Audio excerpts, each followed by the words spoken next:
This is one of Samsung's entry-level smartphones right now. As depicted from the name of the phone, the Galaxy A13 means that it's within the Galaxy A series. But number 1 here is actually for the tiering system. Remember, we have all the way up to Galaxy A73, which means it's at the 7th tier. And also number 3 in this Galaxy A13 name means that it's in the 3rd generation.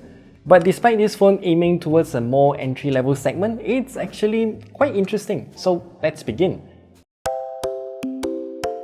Starting off with the design, I personally like this phone's design because the Galaxy A13 is one of the more beautiful phones that I've touched this year, I would say. You see, the back panel wraps around the side of the phone too, which invokes a sense of playfulness, and to me it feels like a piece of candy. The glossy plastic material though is something that I don't personally prefer, and I would like something like a matte plastic. But hey, this color is beautiful with that glossy plastic finish. And in terms of the camera bump, it's very simple here. There are cutouts for the cameras and that's it. There are a total of 4 cameras here, but to me, I'll still consider only 2 of the cameras are usable because the depth and macro cameras just shouldn't exist.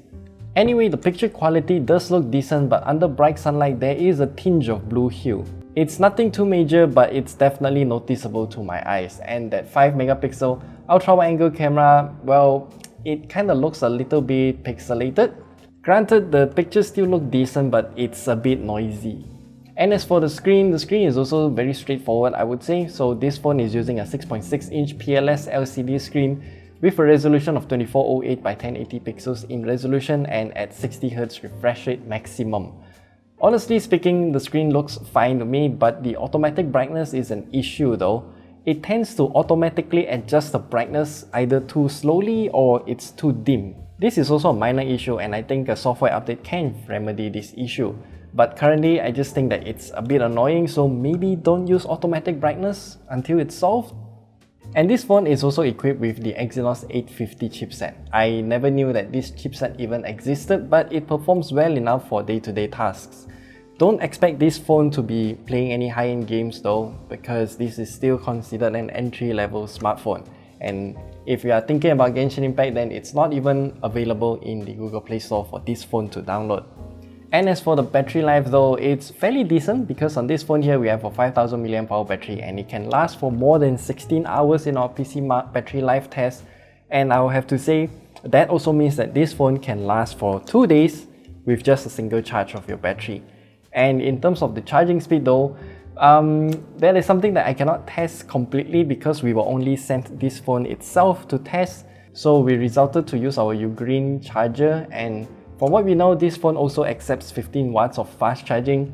And from the result of our battery charging test here, yes, it is indeed taking 15 watts of power maximum. That means this 5000 mAh battery will take about 2 hours to charge from 15 to 100%. As for the software, I would say it's pretty basic. It comes with Android 12 with One UI 4.1 Core.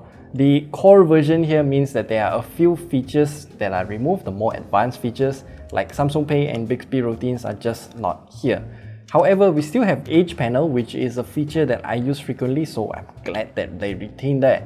And I mean, if you use Samsung's One UI before, then it is essentially the same experience. It's just that some of the more advanced features are missing. And I'm also not sure about the software update policy of this phone, but from what I know, Samsung is mostly gonna give it at least a year of software updates, maybe 2. But in terms of frequency though, I don't think you will get monthly updates, but you will still get updates like maybe 2-3 months down the line. And finally, for the price of 799 ringgit, I think this is actually a very decent phone. It's pretty standard in terms of what it can do, and combined with some additional features from Samsung's One UI Core, I would say 799 ringgit is a fairly good deal for this entry-level smartphone. I mean, it looks nice, right? And it's also available in a few more colors as far as I know. This is the peach color version, and I just think that it looks delicious. So yeah, that's all we have to share with you about the Galaxy A13 4G. Yes, I should also mention that this is the 4G version. There's also another 5G version that I don't think it's available here in Malaysia, but that aside, still a fantastic phone, and I'll see you guys in the next video.